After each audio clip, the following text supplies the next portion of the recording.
Hi friends, trendy talks Kannada YouTube ಚಾನಲ್ಗೆ ಸ್ವಾಗತ. ನೀವೇನಾದರೂ ನಮ್ಮ ಚಾನಲ್ ನೋಡ್ತಿದ್ರೆ ಚಾನಲ್ನ ಸಬ್ಸ್ಕ್ರೈಬ್ ಮಾಡಿ, ಹಾಗೆ ವಿಡಿಯೋಗಳನ್ನು ಲೈಕ್ ಮಾಡಿ ಮತ್ತು ಶೇರ್ ಮಾಡಿ. ಇವತ್ತಿನ ಸಂಚಿಕೆಯಲ್ಲಿ ಭಾಗ್ಯಲಕ್ಷ್ಮಿ ಧಾರಾವಾಹಿ ಏನಾಗುತ್ತೆ ಅಂತ ನೋಡೋಣ.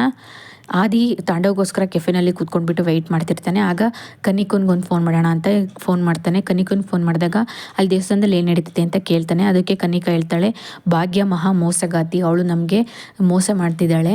ಅವಳು ಪಂಚಲೋಹದ ಪಾತ್ರೆಗಳನ್ನ ತೊಗೊಂಬಂದಿಲ್ಲ, ಹಳೆ ಪಾತ್ರೆಗಳಿಗೇ ಪಂಚಲೋಹದ ಪೇಂಟ್ನ ಬಳ್ಕೊಂಡ್ಬಿಟ್ಟು ಬಂದಿದ್ದಾಳೆ ಅಂತ ಹೇಳ್ತಾಳೆ. ಹೌದಾ, ಇಷ್ಟು ದೊಡ್ಡ ಮೋಸ ಮಾಡ್ತಿದ್ದಾರಾ ಅಂತ ಅದು ಹೇಳ್ತಾನೆ. ಹೌದು ಅಣ್ಣ, ನೀನೇ ತಾನೇ ಅವರಿಗೆ ಖರ್ಚು ಮಾಡಿಸ್ತಿದ್ದೀವಿ, ಅವರಿಗೆ ಸುಮ್ಮನೆ ತೊಂದರೆ ಕೊಡ್ತಿದ್ದೀವಿ ಅಂತ ಹೇಳ್ತೀಯ, ನೋಡು ಹೇಗೆ ಮಾಡ್ತಿದ್ದಾರೆ ಅವರು ಅಂತ ಹೇಳ್ತಾಳೆ. ಹೌದು ಅಂತ ಅವನು ಸಿಟ್ಟು ಮಾಡ್ಕೊಂಡ್ಬಿಟ್ಟು ಫೋನ್ ಇಡ್ತಾನೆ.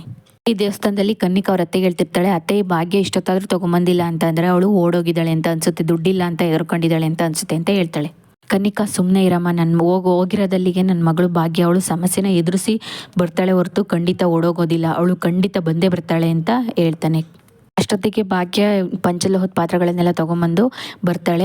ಆಗ ಕನ್ನಿಕಾ ಕೇಳ್ತಾಳೆ, ಭಾಗ್ಯ ಈ ಸಲನಾದರೂ ಪಂಚಲೋಹದ ಪಾತ್ರೆನೇ ತೊಗೊಂಬಂದಿದೆಯಾ ಅಥವಾ ಫೇಕಾ ಅಂತ ಕೇಳ್ತಾಳೆ. ಅದಕ್ಕೆ ಕುಸುಮ ಇದ್ದಳು, ತಂದಿರೋದು ನನ್ನ ಸೊಸೆ ಭಾಗ್ಯ, ಕನ್ನಿಕಾ ಅಲ್ಲ ಅಂತ ಹೇಳ್ತಾಳೆ. ನೀನಾಗಿದ್ದರೆ ಮೋಸ ಮಾಡಿದೀಯಾ ಅಂತ ಅನ್ಕೋಬೋದು, ಆದರೆ ನನ್ನ ಸೊಸೆ ಭಾಗ್ಯ ಅಂತವಳಲ್ಲ ಅಂತ ಅಂತಾಳೆ. ಅದಕ್ಕೆ ಮೀನಾಕ್ಷಿ ಇದ್ದಳು, ಮೋಸ ಮಾಡಿರೋರಿಗೆ ಈ ಥರ ಮಾತಾಡೋದಕ್ಕೆ ಅಧಿಕಾರ ಇಲ್ಲ ಅಂತ ಹೇಳ್ತಾಳೆ. ಪುರೋಹಿತರಿಗೆ ಮೀನಾಕ್ಷಿ ಹೇಳ್ತಾಳೆ, ಪುರೋಹಿತರೆ ಇದು ನಿಜವಾಗ್ಲೂ ಪಂಚಲೋಹನ ಅಂತ ಚೆಕ್ ಮಾಡಿ ಅಂತ ಹೇಳ್ತಾಳೆ. ಅದಕ್ಕೆ ಪುರೋಹಿತರಿದ್ದರು, ಇದು ಪರಿಶುದ್ಧವಾದ ಪಂಚಲೋಹ ಅಂತ ಹೇಳ್ತಾರೆ.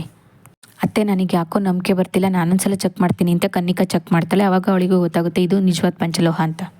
ಕನ್ನಿಕಾ, ನೀನು ಎಷ್ಟು ಸಲ ಚೆಕ್ ಮಾಡಿದ್ರು ಅಷ್ಟೇ ಇದು ಪಂಚಲೋಹನೆ ಅಂತ ಭಾಗ್ಯ ಹೇಳ್ತಾಳೆ. ನಿಮ್ಮಿಬ್ಬರದ್ದು ಎಲ್ಲ ಪರೀಕ್ಷೆಗಳು ಮುಗ್ದಿದ್ರೆ ತುಲಾಭಾರನ ಶುರು ಮಾಡ್ಬೋದಾ ಅಂತ ಕುಸುಮ ಕೇಳ್ತಾಳೆ. ಇಲ್ಲಿ ಆದಿ ತಾಂಡವಗೋಸ್ಕರ ವೆಯ್ಟ್ ಮಾಡಬೇಕಾದ್ರೆ ಅಷ್ಟೊತ್ತಿಗೆ ತಾಂಡವ್ ಬರ್ತಾನೆ. ತಾಂಡವ್ ಕೇಳ್ತಾನೆ, ಯಾಕೆ ಸರ್ ಟೆನ್ಷನ್ ಮಾಡ್ಕೊಂಡಿದ್ದೀರಾ ಅಂತ. ಕೆಲವೊಬ್ರು ಇರ್ತಾರಲ್ಲ ನಮ್ಮ ಮೂಡ್ ಹಾಳು ಮಾಡೋದಕ್ಕೆ ಅಂತ ಹೇಳ್ತಾನೆ. ಮಾಡೋದೆಲ್ಲ ಅನಾಚಾರ, ಮನೆ ಮುಂದೆ ಬೃಂದಾವನ ಅಂತ ಹೇಳ್ತಾರಲ್ಲ ಅಂಥವ್ರು ಅಂತ ಹೇಳ್ತಾನೆ. ಕೆಲವೊಂದ್ಸಲ ಅಂದ್ಕೊತೀನಿ ನಾನೇ ತಪ್ಪು ಮಾಡ್ತಿರ್ಬಹುದು, ಇಲ್ಲದೆ ಇರೋದೆಲ್ಲ ಯೋಚನೆ ಮಾಡ್ತಿರ್ಬೋದು ಅಂತ, ಆದ್ರೆ ಅಂಥವ್ರು ನನಗೆ ಪ್ರೂವ್ ಮಾಡ್ತಾರೆ, ಇಲ್ಲ ನಾನೇ ಸರಿ, ನಾನು ಅಂದ್ಕೊಂಡಿರೋ ಸರಿ ಅಂತ ನನ್ನನ್ನು ಪ್ರೂವ್ ಮಾಡ್ತಾರೆ ಅಂತ ಹೇಳ್ತಾನೆ. ಒಬ್ಬರು ಲೇಡಿ ಇದ್ದಾರೆ, ಅವರು ತುಂಬ ಒಳ್ಳೆಯವ್ರನ್ನ ಥರ ನಾಟಕ ಮಾಡ್ತಾರೆ, ಆದರೆ ಅವರು ಒಳ್ಳೆಯರಲ್ಲ, ಮೋಸಗಾತಿ ಅಂತ ಹೇಳ್ತಾರೆ. ಆಮೇಲೆ ಅಂಥ ಮನೇಲಿ ಹೋಗಿ ನಾವು ಹೆಣ್ಣು ತಂತಿದ್ದೀವಿ ನನ್ನ ತಮ್ಮಗೆ ಅಂತ ಹೇಳ್ತಾರೆ. ಯಾಕೆ ಸರ್ ಅಂಥ ಮನೇಲಿ ಹೆಣ್ಣು ತಂತಿದ್ದೀರಾ ಅಂತ ಕೇಳಿದ್ಕೆ, ನಾನಲ್ಲಪ್ಪ, ನಮ್ಮ ಅಪ್ಪ ಬಿಡಬೇಕಲ್ಲ, ನಮ್ಮ ಅಪ್ಪ ಅವಳು ನಾವು ತುಂಬ ಒಪ್ಪಿಟ್ಟಿದ್ದಾರೆ, ಅವಳೇ ಸರಿ, ಅವಳೇ ಒಳ್ಳೆಯವಳು ಅಂತ ಹೇಳ್ತಿರ್ತಾರೆ ಅಂತ, ನಮ್ಮ ಅಪ್ಪನಿಗೆ ಎತ್ತು ಮಕ್ಕಳಿಗಿಂತ ಅವಳೇ ಮುಖ್ಯ ಆಗೋಗ್ಬಿಟ್ಲು ಅಂತ ಹೇಳ್ತಾನೆ. ಅದಕ್ಕೆ ತಾಂಡವಿದ್ದನು ಹಿಂದೆ ಆಗಿದ್ದ ಘಟನೆ ಎಲ್ಲ ನೆನಪು ಮಾಡ್ಕೊತಿರ್ತಾನೆ. ಅವಾಗ ಅವನು ಹೇಳ್ತಾನೆ, ಹೌದು ಸರ್, ನನ್ನ ಲೈಫು ಅಷ್ಟೇ, ಒಂದು ಲೇಡಿಯಿಂದ ಬರ್ಬಾದಾಗಿ ಹೋಗ್ಬಿಟ್ಟಿದೆ ಅಂತ ಹೇಳ್ತಾನೆ. ಹೌದಾ, ಯಾರವರು ಅಂತ ಆದಿ ಕೇಳ್ತಾನೆ. ಇಲ್ಲಿ ಕನ್ನಿಕಾ ಕಿಶನ್ನ ಹುಡುಕ್ತಾ ಇರ್ತಾಳೆ. ಕಿಶನ್ ಬರ್ತಿರ್ತಾನೆ, ಅವನಿಗೆ ತಲೆ ಸುತ್ತದಂಗೆ ಆಗ್ತಿರುತ್ತೆ, ಕಣ್ಣೆಲ್ಲ ಮಂಜು ಆದಂಗೆ ಆಗ್ತಿರುತ್ತೆ. ಆಮೇಲೆ ಸರಿ ನೀನು ಹೋಗು ಬರ್ತೀನಿ ಅಂತ ಕಿಶನ್ ಕನ್ನಿಕಂಗೆ ಹೇಳ್ತಾನೆ. ಅವಳು ಹೋಗ್ತಾಳೆ. ಅಷ್ಟೊತ್ತಿಗೆ ಅವನು ಫುಲ್ ಕಣ್ಣು ಮಂಜು ಆಗ್ತಿರುತ್ತೆ. ಅವಾಗ ಕೇಳ್ತಾನೆ, ನಿನ್ನ ನೆನ್ನೆಯಿಂದ ಊಟ ಬಿಡು ಅಂತ ಹೇಳಿದ್ದು ಯಾರು ಅಂತ ಕನ್ನಿಕಾ ಕೇಳ್ತಾಳೆ. ಯಾಕೆ ಈ ಥರ ಡಯಟ್ ಮಾಡ್ತಿದ್ಯಾ, ಈ ಮದುವೆ ಟೈಮಲ್ಲಿ ಸ್ಲಿಮ್ ಆಗಬೇಕು ಅಂತನಾ, ಇದ್ದಕ್ಕಿದ್ದಂಕಲೇ ಜಿಮ್ ಐಟಮ್ಸ್ನೆಲ್ಲ ಮನೆಗೆ ತರಿಸ್ಕೊಂಡೆ, ಎಣ್ಣೆ ಎಲ್ಲ ಊಟ ಮಾಡಿದೆ, ವರ್ಕೌಟ್ ಮಾಡಿದೀಯಾ, ಅದ್ರ ಅವಶ್ಯಕತೆ ಇತ್ತಾ ನೋಡೋದಕ್ಕೆ, ಇವಾಗ ನಿನಗೆ ನಡೆಯೋದಕ್ಕೂ ಆಗ್ತಿಲ್ಲ, ಸುಸ್ತಾಗ್ತಿದೆ ಅಂತ ಹೇಳ್ತಾಳೆ. ನೀನೇನೇ ಮಾಡಿದ್ರು ಸ್ಲಿಮ್ ಆಗೋದಕ್ಕಂತೂ ಕಷ್ಟ ಇದೆ, ಪೂಜೆಗೆ ಲೇಟ್ ಆಗ್ತಿದೆ ಬಾ ಅಂತ ಕನ್ನಿಕಾ ಹೇಳ್ತಾಳೆ. ಸರಿ ನೀನು ಹೋಗಿ ನಾನು ಬರ್ತೀನಿ ಅಂತ ಕಿಶನ್ ಹೇಳ್ತಾನೆ. ಅಷ್ಟೊತ್ತಿಗೆ ಭಾಗ್ಯ ಬರ್ತಾಳೆ. ಏನಾಯಿತು ಕಿಶನ್, ಕನ್ನಿಕಾ ಹೇಳಿದ್ದೆಲ್ಲ ನಿಜನ, ಯಾಕೆ ಊಟ ಬಿಟ್ಟಿದ್ದೀರಾ ಅಂತ ಕೇಳ್ತಾರೆ. ಆ ಥರ ಏನಿಲ್ಲ ಬನ್ನಿ ಅಂತ ಹೋಗ್ತಾನೆ. ಅವಳು ಹಿಂದಿಂದೆಲ್ಲ ಯೋಚನೆ ಮಾಡ್ತಾ ನಿಂತಿರ್ತಾಳೆ. ಅಂದರೆ ಕಿಶನ್ ನನಗೆ ಸಹಾಯ ಆಗಲಿ ಅಂತ ಇಷ್ಟೊಂದೆಲ್ಲ ಮಾಡಿದ್ರ, ಸ್ವಲ್ಪ ತೂಕ ಕಮ್ಮಿ ಆದರೂ ಕೂಡ ನನಗೆ ಸಹಾಯ ಆಗುತ್ತೆ ಅಂತ ಇಷ್ಟೊಂದೆಲ್ಲ ಮಾಡಿದ್ರ ಅಂತ ಭಾಗ್ಯ ಅಂದ್ಕೊತಿರ್ತಾಳೆ. ಇಲ್ಲಿ ತಾಂಡವ್ ಹೇಳ್ತಾರೆ, ನನ್ನ ಫಸ್ಟ್ ವೈಫು ಸರ್, ಅವಳಿಂದ ನನ್ನ ಲೈಫೇ ತುಂಬ ಹಾಳಾಗಿದೆ, ನಮ್ಮ ಅಪ್ಪ ಅಮ್ಮ ನನ್ನ ಬಿಟ್ಟು ಅವಳ ಜೊತೆ ಇದ್ದಾರೆ ಅಂತ ಹೇಳ್ತಾರೆ. ಹೌದಾ, ಹೇಗೆ ಅಂತ ಆದಿ ಕೇಳಿದ್ಕೆ, ಅವಳು ತುಂಬ ಒಳ್ಳೆಯವಳು ಅಂತ ನಮ್ಮ ಅಪ್ಪ ಮುಂದೆ ಪೋಸ್ಟ್ ಕೊಡ್ತಾಳಲ್ಲ, ಅದೇ ಕಾರಣ ಅಂತ ಹೇಳ್ತಾನೆ. ನಮ್ಮ ಅಪ್ಪ ಅಮ್ಮ ನನ್ನೇ ವಿಲನ್ ಥರ ನೋಡೋ ಹಾಗೆ ಮಾಡಿಬಿಟ್ಲು ಅವಳು, ಅದನ್ನೆಲ್ಲ ನೆನಪು ಮಾಡ್ಕೊಂಡ್ರೆ ಮೈಯೆಲ್ಲ ಉರಿಯುತ್ತೆ ಅಂತ ಹೇಳ್ತಾನೆ. ನಾನು ಯಾವಾಗಲೂ ನಿಮ್ಮ ಜೊತೆ ಇರ್ತೀನಿ, ನೀವಿನ ಮೇಲೆ ತಾಂಡವಲ್ಲ, ನನಗೂ ಕೂಡ ಬ್ರದರ್ ಇದ್ದಂಗೆ ಅಂತ ಹೇಳ್ತಾನೆ ಅವನು.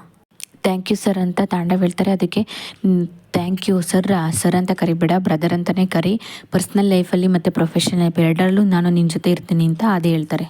ಇಲ್ಲಿ ದೇವಸ್ಥಾನದಲ್ಲಿ ತುಲಾಭಾರ ಮಾಡೋದಕ್ಕೆ ಅಂತಲೇ ಎಲ್ಲ ಪೂಜೆ ಆಗ್ತಿರುತ್ತೆ. ಅಲ್ಲಿ ಕಿಶನ್ನು ತುಲಾಭಾರದ ತಕ್ಕಡಿ ಮೇಲ್ಗಡೆ ಕೂರ್ತಾರೆ. ಆಗ ಅಲ್ಲಿ ಭಾಗ್ಯ ಇನ್ನೊಂದು ತಕ್ಕಡಿ ಕಡೆ ಪಾತ್ರೆಗಳು, ಪಂಚಲೋಹದ ಪಾತ್ರೆಗಳನ್ನೆಲ್ಲ ಇಡ್ತಾಳೆ. ಎಲ್ಲ ಪಾತ್ರೆಗಳನ್ನ ಇಟ್ಟರೂ ಕೂಡ ಅದು ಸಮ ಆಗೋದಿಲ್ಲ. ಅವರೆಲ್ಲರೂ ಟೆನ್ಷನ್ ಮಾಡ್ಕೊಂಡು ಯೋಚನೆ ಮಾಡ್ತಾ ಇರ್ತಾರೆ. ಇಷ್ಟ ಇಷ್ಟೆಲ್ಲ ಸಾಕಾಗ್ತಿಲ್ವಾ ಏನು ಮಾಡೋದು ಅಂತ ಭಾಗ್ಯವ್ರ ಮಾವ ಕೇಳ್ತಾರೆ. ಅದಕ್ಕೆ ಕುಸುಮ ಇದ್ದರು ಇನ್ನೊಂದೆರಡು ಪಾತ್ರೆ ಆಗಿದ್ರೆ ಸಾಕಾಗ್ಬೋದು, ಸುನಂದ ಅವರೇ ನೀವು ಮನೆಯಿಂದ ಒಂದೆರಡು ಪಾತ್ರೆ ತಂದಿದ್ರಲ್ಲ ಅವೆಲ್ಲಿದ್ದಾವೆ ಅಂತ ಕೇಳ್ತಾರೆ. ಅದಕ್ಕೆ ಕನ್ನಿಕಾ ಇದ್ದಳು ಅವೆಲ್ಲ ಕೋಟಿಂಗ್ ಪಾತ್ರೆಗಳಲ್ವಾ ಅಂತ ಕೇಳಿದ್ಕೆ ಪೂಜಾ ಇದ್ದಳು ಎಲ್ಲದೂ ಕೋಟಿಂಗ್ ಅಲ್ಲ, ಒಂದೆರಡು ಒರಿಜಿನಲ್ ಕೂಡ ಇದೆ ಅಂತ ಹೇಳ್ತಾಳೆ. ಪೂಜಾ ಹೋಗಿ ಆ ಪಾತ್ರೆಗಳನ್ನ ಎತ್ಕೊಂಡ್ಬರ್ತಾಳೆ. ಆ 2 ಪಾತ್ರೆಗಳನ್ನ ಅದ್ರ ಮೇಲೆ ಇಟ್ಟ ತಕ್ಷಣ ಆ ತಕ್ಕಡಿ ಈ ಕಡೆ ಬಾಗುತ್ತೆ, ಎಲ್ಲರೂ ಸಮ ಆಯಿತು ಅಂತ ಖುಷಿ ಪಡ್ತಿರ್ತಾರೆ. ಕಿಶನ್ಗೆ ಪೂಜಾರ್ ಹೇಳ್ತಾರೆ ನಿನ್ನ ಮನಸ್ಸಲ್ಲಿ ಏನೇನಿದೆ ಎಲ್ಲದನ್ನು ಪ್ರಾರ್ಥನೆ ಮಾಡ್ಕೊಂಡು ನೀನು ಇವಾಗ ಅಲ್ಲಿಂದ ಹೇಳ್ಬೋದು ಅಂತ ಹೇಳ್ತಾರೆ. ದೇವರೇ ಪೂಜಾ ಅವ್ರಿಗೆ ಮತ್ತು ಅವ್ರ ಮನೆಯವ್ರಿಗೆ ಯಾವುದೇ ತೊಂದರೆ ಆಗದಿರೋಗೆ ನೋಡ್ಕೊ, ನಮ್ಮ ಮನೆಯವರು ಅವರಿಗೆ ತುಂಬಾ ಕಷ್ಟ ಕೊಟ್ಟಿದ್ದಾರೆ, ಪೂಜಾ ಅಕ್ಕನಿಗಂತೂ ತುಂಬ ಕಷ್ಟಪಟ್ಟಿದ್ದಾರೆ, ಅವ್ರು ಇನ್ನು ಮುಂದೆ ಆದರೂ ಚೆನ್ನಾಗಿರೋ ಹಂಗೆ ನೋಡ್ಕೊಳ್ಳಪ್ಪ ದೇವರೇ ಅಂತ ಹೇಳಿ ಕೈ ಮುಗಿತಾನೆ.